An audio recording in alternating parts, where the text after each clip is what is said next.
Hello, hello, hello, and welcome to Think, Engage, Thrive, our show on entrepreneurship.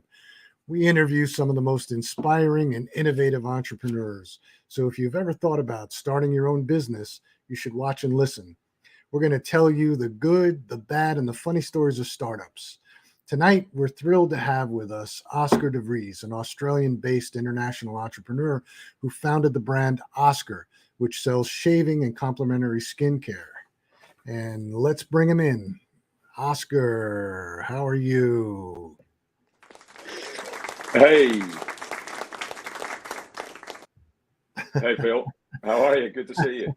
Thank you for being here. And why don't you start off? Tell us a little bit about your entrepreneurial journey. What inspired you to get started? And some of the big question is, why did you start? Because entrepreneurship is not for everybody. And the question we always get is, why? The latter question I'm still trying to work out, but maybe I'll never find the answer to that one. Yeah. But we were talking off air a bit earlier, and just saying how quickly life goes, and you kind of look back, and then it's kind of therapeutic looking back on your entrepreneurial journey. And I'm kind of thinking, I wish I kind of done it a little bit earlier. And it's actually quite interesting looking back, but it is quite a long time ago that I started.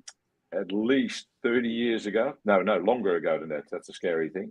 I was writing it all down a couple of days ago when you sent me some of the questions. And I went to uni for a while. I studied economics. And then after about 2 years, I gave up because it just bored me to tears. I'm interested in economics, but at the time I just didn't enjoy it. And it was really quite a hard university course, but I was always passionate about motorsport, car racing. And whilst I was at university, I actually had a big tour around the States. I took 3 months off. My grandmother bought me this air pass on TWA. So that gives you an idea how long ago that was. So I traveled around, I was about like early 20s, or 21. I traveled around the States for 3 months, which was just fantastic. I loved it. And then when I came back to, I was born in the Netherlands. Came back and I thought, I've got to do something with my life that inspires me. And then I thought, if I don't make the effort to try and go racing now, I'll never do it. And I'll be one of these sour people that looks back on their life and says, I wish I should have done it. I just literally, it was all a bit bizarre. There wasn't actually any strategy or planning. It's basically, I moved to the UK, had a small amount of pocket money and bought a racing car with it, as you do. Just bought a second-hand car.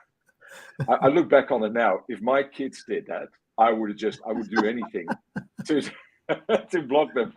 But and my parents must have torn their head out. I was just thinking about they're both gone now. But I remember my parents at the time thinking, "What is he thinking?" But I was pig-headed enough not to be stopped, and I don't think they wanted to try that. Right. My dad actually came with me at one stage, so I bought the racing car, started racing in the UK, and then of course you think, "Man, this is." It's fantastic. The times when you sit on the grid and the lights are going from red to green, but it's all the other, excuse the French, crap that goes with it, trying to find the money to keep racing, trying to keep your head above water. And I'd moved from a sort of, comfortable, my parents weren't wealthy, middle class background to the UK, living in London, living in a bedsit that you look back on it and you think, what was I thinking? But so I did that for a number of years. And then eventually, I already started too late. That's a problem with sports. If you want to get into tennis or NFL or basketball or racing, unfortunately, age isn't in your favor. It is with entrepreneurialism. But I realized after a few years at this rate, I'll be 150 before I get to Formula One or, win the Indy 500. It's not going to work. So I then met an Australian girl and thought, racing career isn't going anywhere fast. And started getting involved. And I'm just trying to think, in the late 80s, I got involved with, I started getting into sales jobs, advertising sales, launched a magazine in London in the late 80s, as you do with no experience.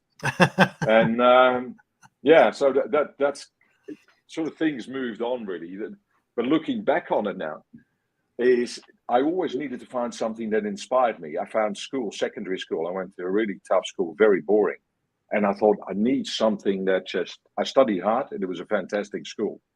And I appreciate it now, but I always needed something that inspired me. So I couldn't just do a job where I just clocked the hours, and I didn't like what I was doing. I need that inspiration, and that hasn't changed through decades.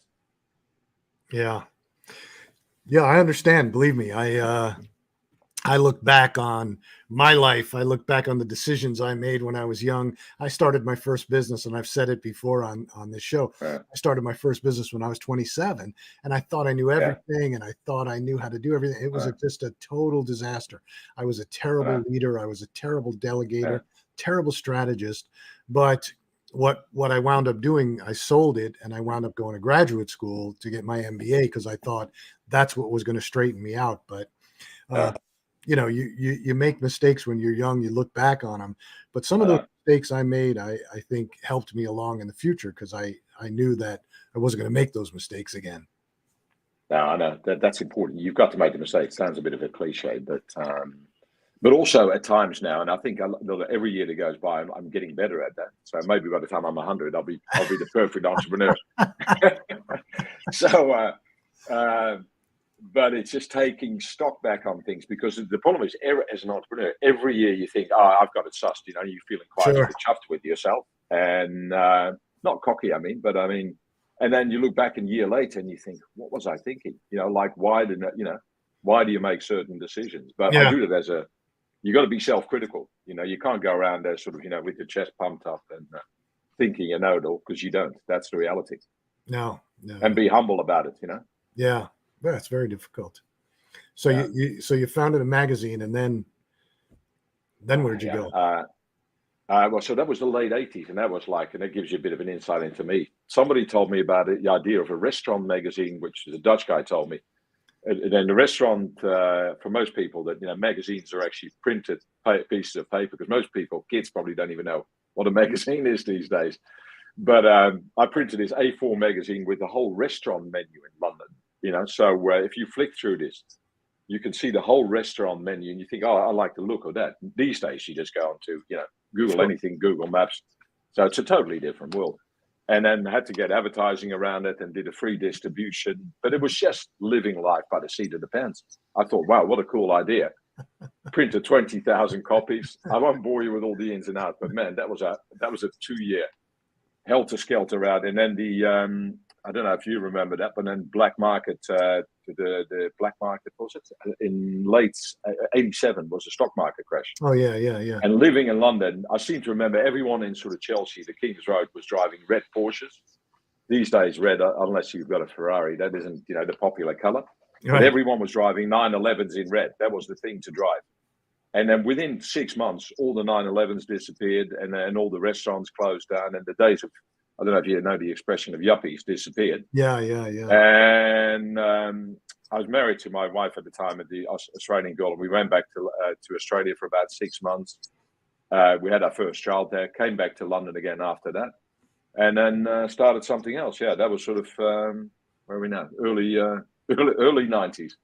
So you take these big leaps forward. So and then I went into a product. So restaurant definitely was too risky, because when the restaurants close down, the last thing they think about is paying your bill. Oh, right. And I remember, it's quite funny. I remember being picked up at Sydney Airport by my late brother-in-law. And when we got back to the car park at Sydney Airport, this is like early 90s. He got into the car and he removed the steering lock off the wheel. And do you remember it was called in the US, an American product, the club. Yeah. The club steering lock. Yeah. And I saw that thing and I thought, tell me, what is that? What a cool idea. And my wife at the time said, "Martin, don't tell him, because he'll just start chasing it, So found out who distributed it in Australia, went to see them. Next thing you know, I'm on a plane to the US to go to Pennsylvania to see the founder of the club steering lock. And 6 months later, I'm distributing it in the UK. It was it's kind of funny. And I'm actually going to write it down in a book, because it's amusing to me. I hope it's amusing for other people. But it was almost like, hey, there's a great idea. I'll chase it. And I go after it without sort of strategizing it as much. But to my credit, I got it up and running in the UK. I got a lot of PR for it. Back in the UK, I then got the distribution rights. It wasn't sort of long written contract, but got a lot of publicity. There was a time in the early 90s when the UK was in the doldrums, a bit like it is now again. And car crime was rampant. So, you parked your car, So I came up with that product. The club launched it there, and then did the insurance underwriting. We're so confident your car won't get stolen. We'll underwrite it with an insurance excess. We'll pay you first £250 if your car does get stolen. And yeah, that sort of took off. Did that for a few years, and then we disagreed on strategy, and I proved to be right. They probably thought I was sort of a bit pig-headed, but I proved to be right about sort of pricing strategy and all that. And we just sort of parted ways, which is a shame because I really like the founder of the company, but he had some people around that just probably thought this guy's too young. What would he know? Yeah. Anyway, then moved into my own steering lock, and if I can't do it with you guys, then I'll do my own. And that went even better. And then I went into sort of automotive accessories, which things like car seat covers, products where there was it always needed to be, and I think that's an important lesson for anybody in business. You've got to have something that try and sets you apart, or some sort of carrot or magnet that pulls. But if you haven't got that, you've got no hope, I think. So the car seat covers there was a product called Lumbar Comfort. And there was because car seats were pretty bad in the 90s. So you bought this thing for £30, stuck it in your car, and all of a sudden you thought, my God, I've got this nice support in my back. Then launched a product called neck ease, and a little seat cover that sat behind the back of your head. And I've got friends in the UK that I still stay with, that I've known for a long time. And they still joke about, have you got any new products coming out? I said, well, I'm working on it, but car products don't work anymore. But so that was car products, but then I'll stop there because otherwise I'll just take over the show, and that wasn't meant to. No, that's fine. That's fine. Yeah. You're rolling. I mean, I think it's always. I have a lot of friends who are entrepreneurs, and they did things like that, but direct to consumer. And in those days before, in the early 90s, it was just the dawn of the internet, so there wasn't really e-commerce. It was more direct to consumer, direct marketing, or magazines, things like that. So. It's so different, isn't it, Phil? I mean, it's just incredible looking back on it now, because my kids would have no idea, but I used to advertise in newspapers in the UK, like literally taking big ads in major newspapers like Daily Telegraph and Daily Mail, and there was a certain 4 columns wide, and I had no training on it, but I always worked out, hey, it's got to have a really catchy headline.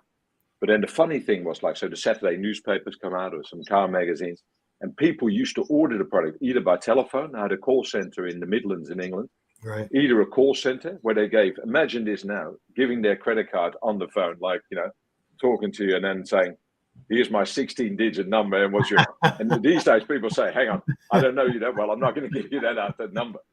Or the other thing is they send out little coupons. So every Monday after the weekend post, I have all these little coupons where people have scribbled out their name, their address. Half of the time, these people couldn't even read it properly, what was written down. And then the 16-digit credit card number and checks. I mean, it was just like, the dark ages of direct to consumer. Well, it's funny because I founded this company called the Daily Market, which were grab-and-go meal stores in DC back in the mid-90s. And it was when, the internet was first coming on.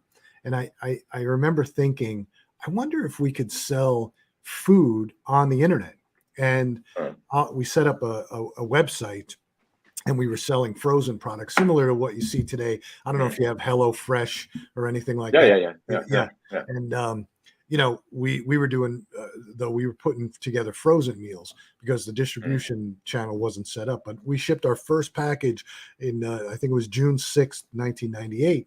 And, we did quite well the first year with it. It wound up attracting a supermarket chain that wound up buying us in the stores, but it was amazing because at that time, again, we were on the internet, but people were calling to place their orders.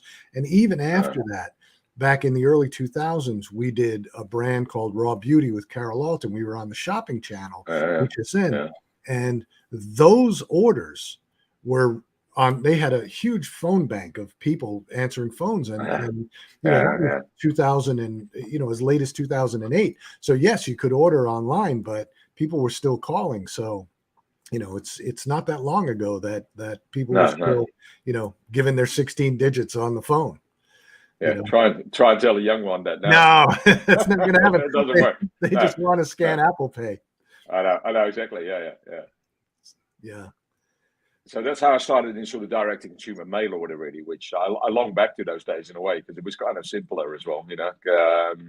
Because I don't know, that was kind of that conversation comes up quite regularly now. People ask me questions about it, but in those days it was like, well, I couldn't afford TV. Radio wasn't really relevant for that, so it was basically newspapers or magazines, and there was no choice beyond that, newspapers or magazines. So it was actually quite simple life then. Now these days it's like, how do you get a consumer's attention? It's like chasing flies. Yeah, I mean, we deal with it all the time with the agency side Mm, because you've really got to do something to break through the clutter, right? And mm, you get bombarded. I mean, I myself on social media, I get bombarded with ads, and I get bombarded I with know. ads on newspapers that I read online or anything. Yeah. So you're 100% right. That's the challenge: is coming up with something Mm, unique that customers that break through, that the mm, customer can attach to. mm. It's a lot easier to reach consumers, but it's also 10 times more difficult, you know, because, Yeah. there's a lot more opportunities you as a brand or whatever business you got. If you're selling, I don't know, ice creams, or well, maybe not ice cream, frozen ice cream then, but, or, food, liquor, consumer goods. It's a lot easier to build a business now, to get a website up Yeah, and put absolutely. your message out to the world. That used to be a lot harder. But equally now I almost say life and business is like a Chinese menu of choice. Do I go that strategy, or when you go to a Chinese restaurant? I love Chinese food, but there's 160 items and you Yeah. sit there thinking, which one do I choose? Yeah. And that's the thing now with marketing as well. How do you get consumers? And that's the first, whatever you do, that's the first question you've got to address, really. How do I get them? Yeah. It's the first thing that needs to be addressed, but it's the last thing that people think about. Mm, We mentor young entrepreneurs at the University of Maryland mm, School of Entrepreneurship, and they mm, spend so much time building their business plan, doing their financial modeling, mm, thinking about raising capital, doing all these mm. pieces, but they never build a good cohesive marketing plan, and that's really it. Ah, How are you going to get customers to buy your product? I don't care whether it's an app or whether mm, it's a physical product. How are you going to get customers to buy it? What's your message mm. that's going to stop a customer in their tracks and go, I want that? Yeah, exactly. Really. Yeah. And I've been guilty of that as well, where you just think, hey, like what we're currently doing is like try and build the best possible website, and you spend so much time tinkering with it, where you're better off just sort of getting, or I don't know how many people know about landing pages, but getting a very simple web page out and start testing really before you start thinking about business plans, raising money, and all that. Start Yeah. up with a hypothesis, and then just saying, hey, would anybody actually buy this? Yeah, I mean, essentially the school of thought on coming out with your minimum viable product and Oh yeah, testing it and that's making yeah. sure, and I think too many times people, and I see it all the time, people want to hone the product in so that it's perfect, but you Mm, keep saying, mm. look, it's the minimum viable product, and there's a company here that called Manscaped. I don't know Oh if you yeah, yeah, I know know, it. heard about it. Yeah, Yeah, yeah, yeah, no, well, yeah, yeah. but when you look Don't at use the their products, but evolution, yeah, yeah, yeah, when you look at yeah, the evolution of what they did, they started yeah, out really testing their marketing message with a yeah, razor that they bought from. yeah, So it's an electric razor, but it's yeah. mostly, Electric guys, yeah, yeah, mostly used for uh,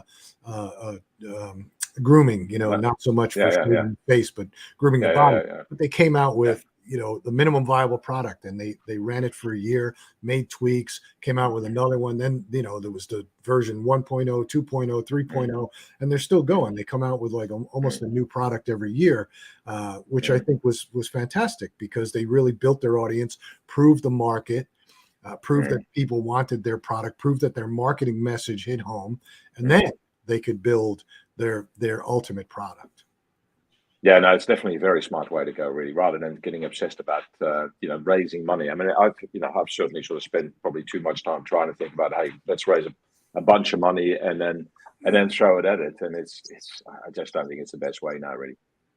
Yeah, I mean, we were talking about it last week on the show about raising capital, and Mm. it's almost as if it's become a badge of honor to go out and I, raise a I, bunch of money. and exactly, I Yeah, know exactly. It's sort of like I've seen websites without naming because some brand softwares I've used, but it's on the top of the website. It's like we've raised 75 million, and you think, yeah, well, it's a bit like I'm meeting you and saying, hey, I've just won 5 million in the lotto, and you yeah, think, well, I mean, what nice for you, but I mean, it's not really.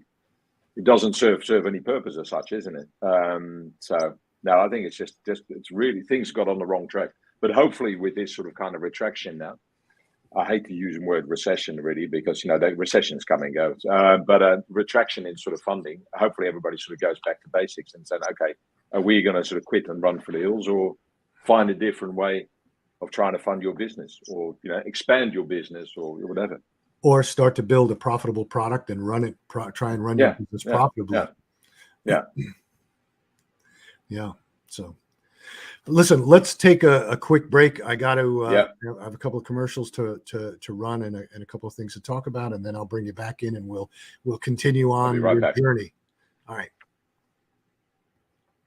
And just something real quick. I put on my website, philmasiello.com, there's a workbook that I was working on that we're giving away for free. You just go on and give us your email address. And, it's really something that'll help you if you're looking to start a business. It'll help you. It's a startup workbook, and it'll help you think through the process. And it's you can use it. You can fill it in online. It's very simple to do, but it's a really great tool, and it's free. We don't care about money on it, but you just go to the website, put your email address in, put your name and such, and you can download the free book, which is great. And I'll be right back with I've got to run a couple of commercials, and then we'll be right back and finish Oscar's discussion.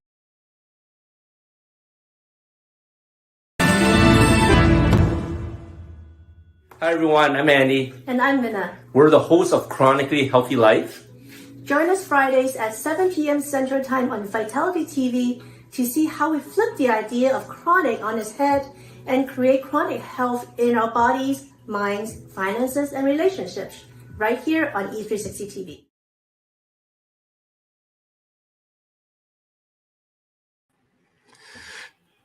And we're back with Oscar. So where we left off, we left off with we were talking about fundraising and all that. So you were in auto parts. You were in in the lifelock, not the lifelock, but the steering wheel lock, and and then where'd we go? And then, so that went on till about the mid-90s. And then we made a family shift. My wife at the time, she got many years ago, but she was Australian. So we decided when actually baby number 4 arrived in the mid-90s that she really wanted to go back to Australia and be with her large family. And I was an only child. So my parents said, "Where are you going?" I said, "Oh, Australia." And moved there. And I said, "Don't worry, you'll see me regularly." And they saw me a lot more when I was living in Australia than they saw me. So I wanted to downplay the fact that I moved to the other side of the world. I feel terrible about thinking about it now. And then arrived in Australia. But then I kept my business running in. So you're living there with 4 kids, great weather and all that. But I thought, hey, 4 kids, you need an income coming in. What am I going to do in Australia? And I decided that for the foreseeable future, I'd keep my business running in the UK. And so I kept this little office we're living on a beautiful sort of farm estate west of London. And I kept it, even though we sort of left the house. But I had a stables unit, a little office space there, kept that. And I used to come back every 3 months from Australia to book enough advertising in the UK to keep the business running. And I had this fulfillment center. And in those days, it's just incredible to look back on it now. My phone bills, because I used to pick up the phone and call magazines and newspapers and have chats with people and send faxes. I remember the first month I moved to Australia. My phone bill was $1,500, like $1,000 US. So every phone call was like $1 a minute. And I remember just sitting cold sweats, you thinking, at this rate, I'll need to do 6 full-time jobs to pay the phone bill alone. Yeah. So over the years, and I come down now, nobody thinks about phone bills anymore, really. But I had to book pages in magazines with faxes saying, I hereby Oscar De Vries confirmed that I'm taking a full page. But after a year, it became punishing, really. Going back to the UK, spending 3 or 4 weeks there, then flying back to Australia, and then because of my passion for Formula One motorsport, I knew a publisher in the UK who just launched this worldwide Formula One magazine in 96, 97. They invited me to the first Australian Grand Prix in Melbourne. That's still going. And he invited me, and invited me to the pits there and all that, and said, "Hey, we just launched this magazine. What do you think of it?" And I thought, "Wow, it's fantastic." There was no internet in those days. A monthly magazine, all about about following the sport I love. And at one point, then I just said to him, "Are you going to do this in Australia?" And he said, "Well, we're talking to the largest publishing house in Australia, owned by a late billionaire now." And I said, "Well, could I pitch it? Did I do it?" And I thought, "Hey, I can launch this magazine in Australia. I've got experience of having launched a magazine in the UK." And cut a long story short, there was a lot of toing and froing, getting a license arrangement done, and it was a big commitment. And I launched this magazine in '97, Formula One magazine, and that was a roller coaster ride, and fantastic, because you literally live from issue to issue. So it's very creative. I kind of like that aspect of it. Every month you publish. So they sent the content from the UK to Australia by DHL courier, and that the bill for the film and the printer was $6,000 a month, and I had to pay a license fee. And so I did that for 7 years, and I could tell you a few funny stories about that as well. The first one I just have to tell you now, because I look back on it now, and so the first issue came off the press, and I wanted to do a press check. So it was this big printing factory in Sydney. I committed to printing 25,000 copies, and then I stood there at 2:30 in the morning doing the press check. Because those printers are 24 hours a day. And I'm just adjusting the colors on, because I've got a good eye for detail, and I wanted to make sure that first front cover of the magazine, it was from Michael Schumacher in the Ferrari, that was beautiful Ferrari red. Right. So that first front cover had to make a real impression. You've only got one chance to make a good impression. And all of a sudden, I can still see it now. I saw these magazines rolling off the press then when I approved it, signed off on it, 25,000 copies.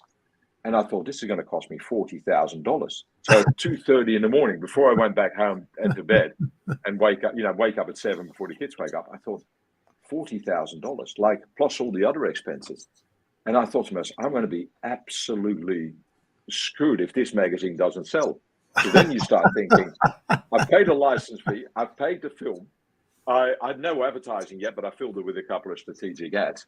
And what if this sells 0 copies? I'm even dead before I'm out of the starting blocks. So I rang my brother-in-law the next day. He was a creative director at Saatchi & Saatchi, the big advertising agency in Sydney. And I said, "Look, can I come and see you for a coffee?" I had a little office in Sydney. And I said, "Look, I've got to be honest. I haven't even told your sister, my wife, that if this doesn't sell, I'm a dead man walking." So it didn't stress me out at the time, but it was acutely aware of the reality. Then I said, "Look, I'm going to be absolutely nailed to the cross if this doesn't sell." And he said, "Look, don't worry, I've got an idea. Let's catch up again. Same coffee shop." On a napkin the next day, he sketched out this storyboard, and it basically, I'll never forget it. If you like Formula One, you'll love F1 Racing magazine. And he sketched out a little storyboard. I went to the main network that had the TV coverage, and called him up, went to see the ad guy, and I said, "Look, hey, I want to do an ad." And he said, "Yeah, that's great. So it's going to cost you this much." It was like $8,000 for 4 15-second spots. Yeah. But I advertised it in the Brazilian and Argentinian Grand Prix, which were playing it in the middle of the night in Australia, because I figured that anyone watching those Grand Prix in the middle of the night, they're the diehard fans. Right. So there wasn't a lot of them, but there was enough of them that when the first issue launched, I had 10,000 copy sales. Like it was 9,700 copy sales. And the distributor said to me, we're absolutely amazed. How did you do that? And he said, we thought you'd be struggling to sell 2,000 or 3,000 out of the blocks. And I said, well, if you watch the next Grand Prix next weekend, you'll see the ad that I ran. So I got out of the starting blocks, and I look back on it now, and I thought that was just like living by the skin of your teeth. Yeah. But looking back on it now, it's like I wouldn't advocate it to anybody, really. I do actually remember to fund the ads because I thought I'm going to be running tight on cash flow. So I had a car that I bought outright, and I was very friendly with the bank manager in Australia, and he said, I said, oh, I need to get a bit of an overdraft going. And he said, oh, we can do a lease back on your car. And I said, like, well, let's do that. So I leased it back for 1 year, and I got the money to fund the TV ad. And of course, if it had gone wrong, then I would have been in deeper strife. Yeah, that's what we call the near-death experience, right? We've all had It never felt like near-death experience. But if my son or one of my kids told me that now, I would just do anything I can to avoid doing it, because maybe I've got a bit of a risk appetite. I hate gambling, but I mean, in an entrepreneurial sense, it didn't faze me. It's funny. It's funny because, when you think about it, entrepreneurs are generally risk takers, but not gamblers. Right. And it's sort of a calculated risk. But I've been in your shoes where I've sat there, and all of a sudden you're doing something, you sign leases for stores, or, you're doing something. And all of a sudden you realize I'm on the hook for a few $100,000 here. If something goes wrong, then your heart starts going, you start sweating, but the creative juices kick in, and then you have to start moving. And no, exactly, really. But you only have a look at the glass half full. Well, this is a bit more than half full, but that's the only thing you ever look at, really, and that's the scary part. And that's what you got to try and you tone back, really, as you get older. Not where you become completely risk averse, because if that's the way you are or want to be, then you're not you don't want to be an entrepreneur. That's the last thing you want to do. That's exactly right. Yeah. But that was a bit scary looking back. I've done a lot of things where I haven't told my wife. I haven't told her what's happening. Make sure she doesn't hear you. Yeah, that's right. Make sure she knows about it now, but she didn't know about it at the time that it was happening. And you're still married. Wow. Hey, good. Yeah, that's right. You're still married. Yeah. He's tolerated it, but So then we we move on from the magazines, and you wind up in razors, or was there another step in? No, actually, there was a bit of a transition period, and that was the kind of I did the magazine for 7 years, and then we had these sort of events like who doesn't know, September 11, and all of a sudden the advertising market collapsed. The world was a different place, 20 years ago, and magazines sort of started losing sort of flavor a bit because the internet came on. So instead of getting a magazine and waiting a month for it, the internet came on, so I thought it's like magazines are like a slowly sinking ship.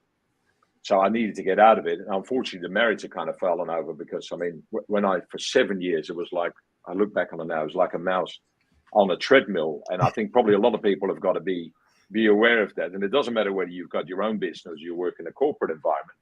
And I see people, particularly when you've got kids and a relationship, work or your business can take over. And I look back on it now, I was like that mouse on the treadmill running, and then as soon as I put one issue to bed, I was on to the next one. The whole year just went by, and you think, my God, the kids are growing older, and now I just think I wish I'd spent more time smelling the roses or enjoying the kids when they were little. I've got a lot of contact with them, I see them a lot now, but life goes so quick. And I don't say that in any sort of negative or morbid sense, but it's just a fact. And you've got to learn to pace yourself with it. And I wasn't very good at that because I was so obsessed with making sure that the magazine came out and had enough advertising and not to look after a family and all that. But so marriage sort of dissolved amicably and all that. And I've kept great contact with the kids and all that. But then I thought, I want to do a business. I don't want to get back into publishing. It's too punishing, too risky. Not a business of the future.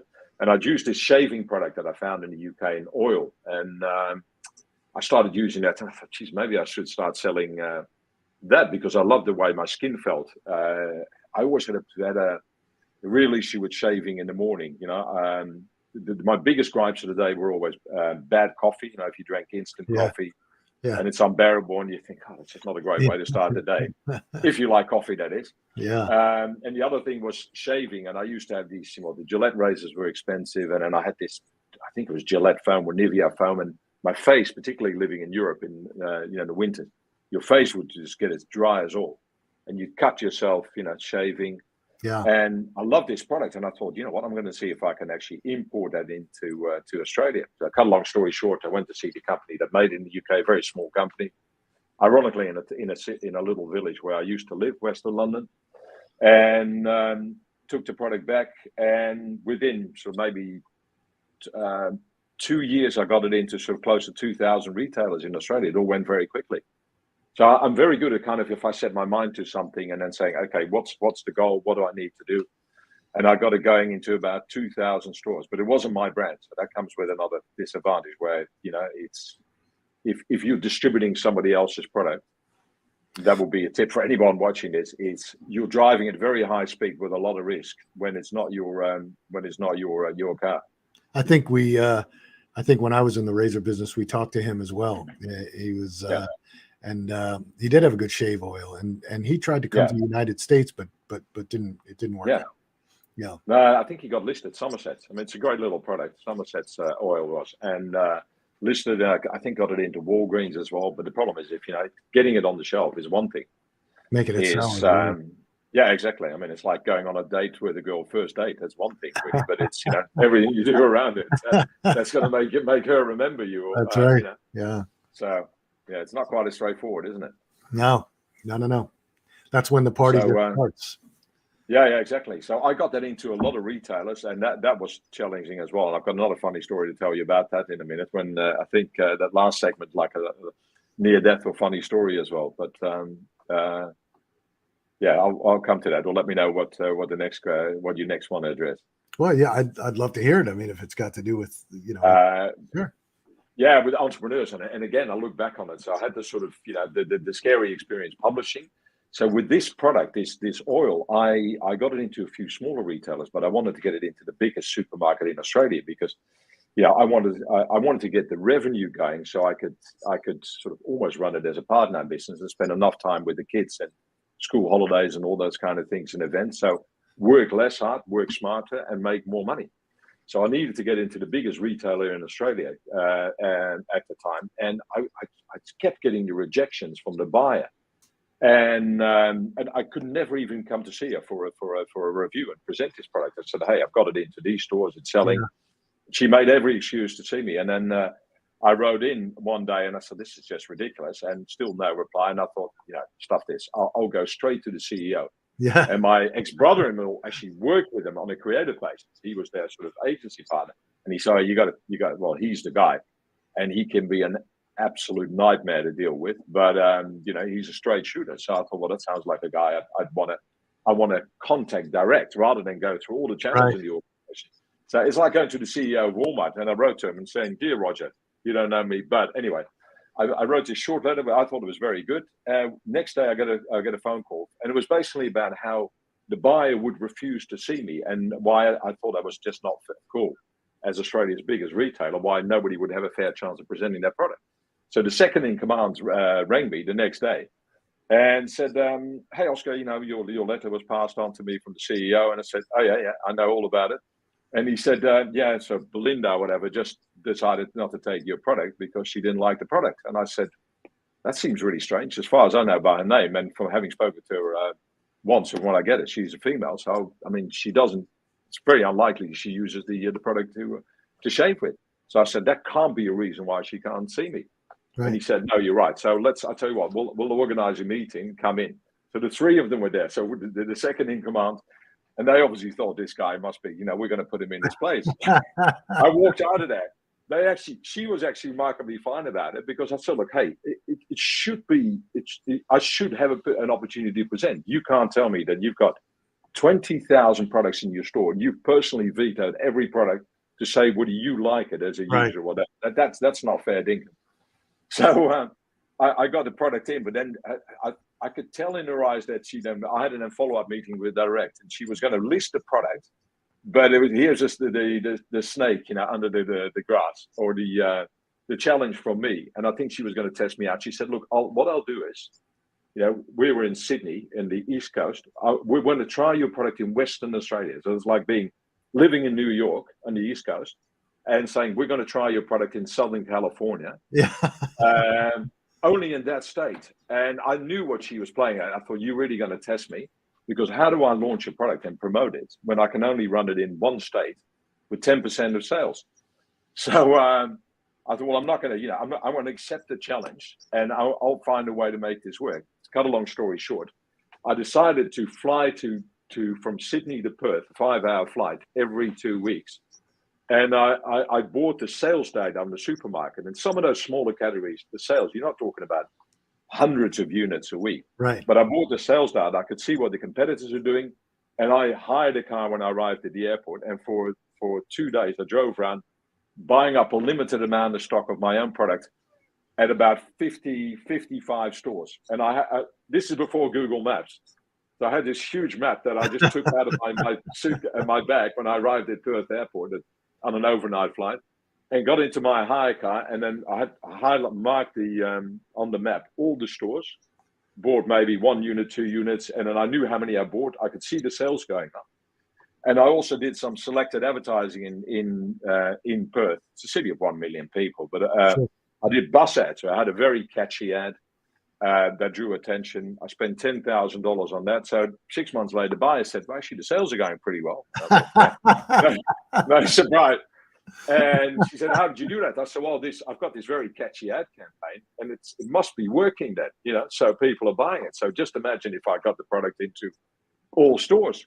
So then the following review, 6 months later, she put it in all stores. But I kind of tricked my way to get it on the shelf.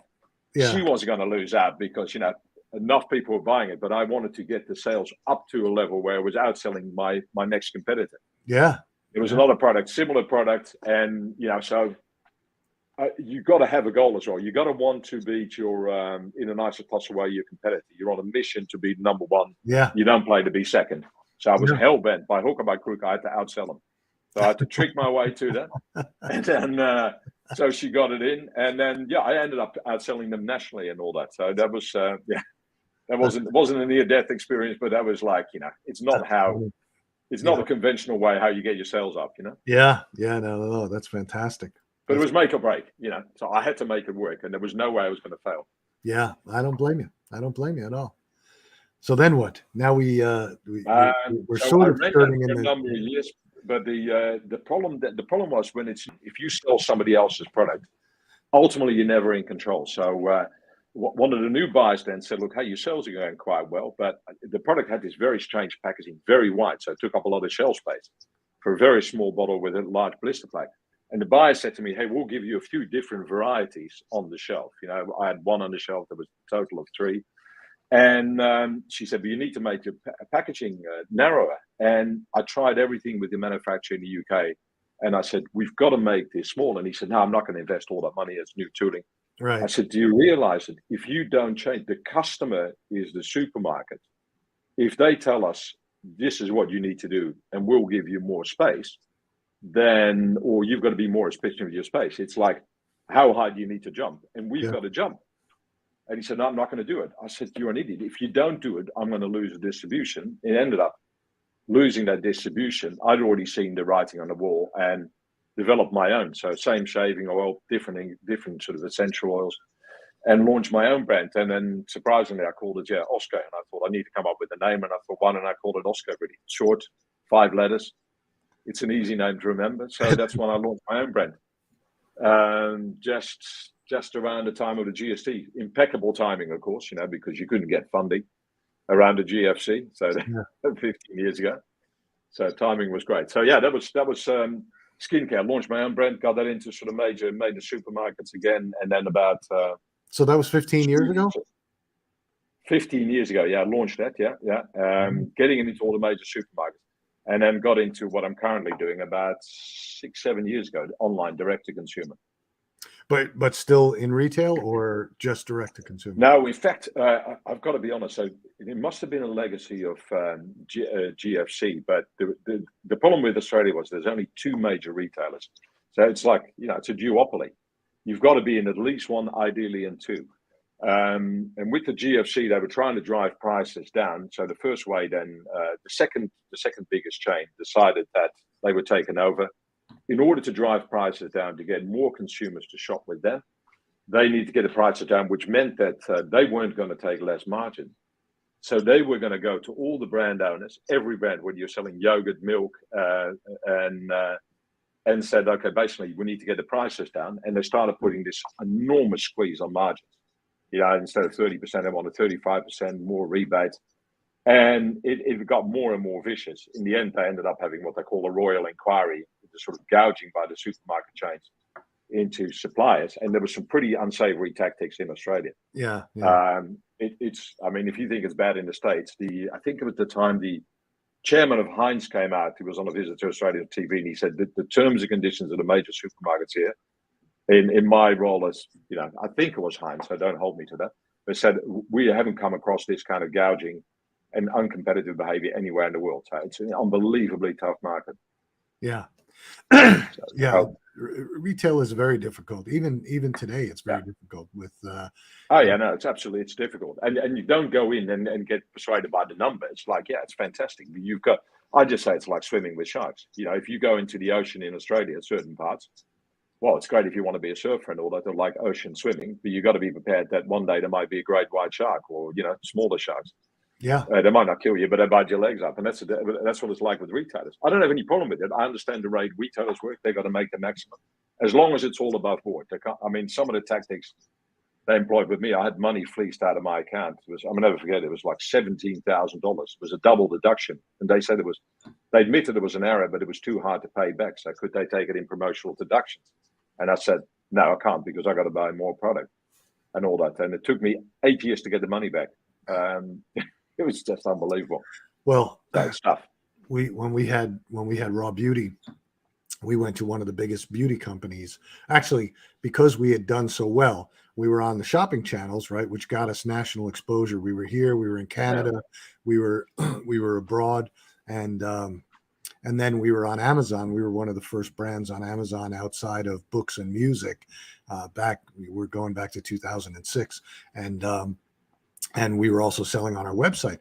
And it was more of a pull strategy. The retailers started calling us. So we went in and said, look, we're a small company.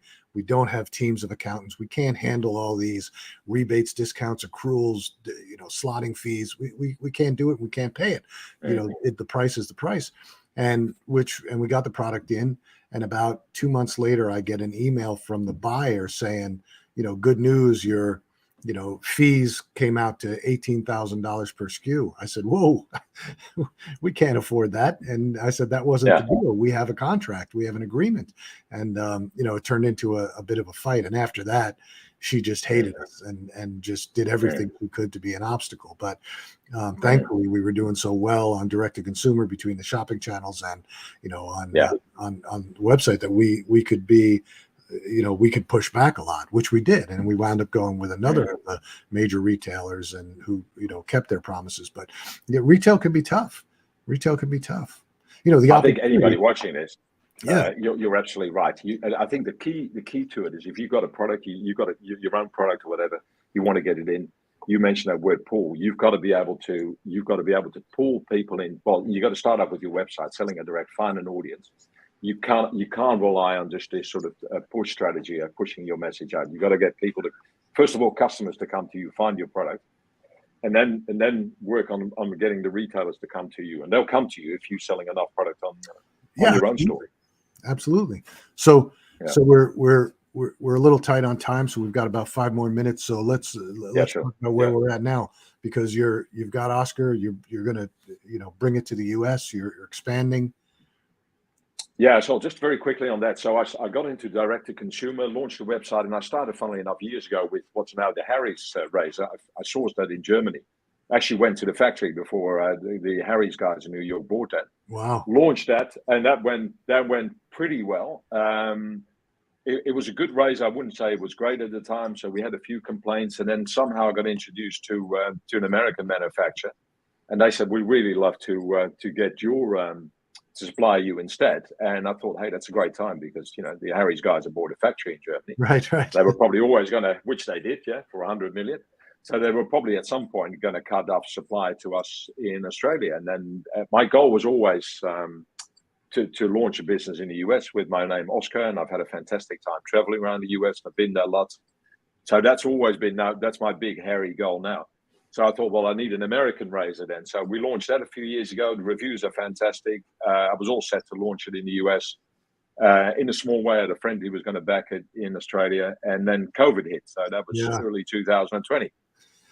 And then 2 years, it's things, the world stopped really. But, it's a boring story now. But 2 years, nothing happened. And then I first sort of started picking up the baton again last year. So I've made a number of trips. I'm about to fly to the US again next week. And then we'll be spending sort of half my time in the US and between the US and Australia to get it set up over there, with a bit of a twist that that we're going to launch it with, because again, it's a competitive market raiser. So I mentioned to you, I put a link on we're doing a little equity crowdfunding campaign on WeFunded.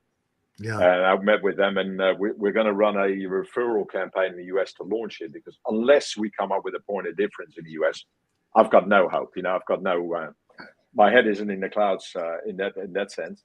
So we're going to launch in the US a 14-karat gold razor with a referral campaign. So we're going to do a sort of like a beta, a little launch in the US, and asking people to refer their friends, and just saying, hey, try Oscar, an American-made razor. But the winner of the referral campaign, which we'll be launching in the next 2 weeks, a certain number of details on the WeFunded campaign page now.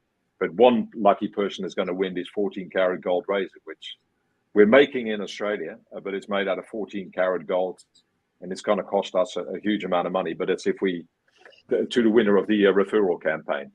So then the slogan is, getting an Oscar has never been so easy. I love that. So, which to any lawyers threatening to sue me, it's actually registered trademark in the US now. I'm sure you're out there. So yeah. Getting an Oscar, so, I don't think that. But getting an Oscar shave. My name is Oscar. So I've got the trademark in razors in the US. So it's an Oscar shave. So, but it's a gold Oscar. So you can see it on the WeFunded campaign page. Wow, that's fantastic. I think that's the plan. Yeah. I think it's a great. Yeah. And I'm relishing the challenge, Phil, because I have no ideas. I'm well on the wrong side of 50.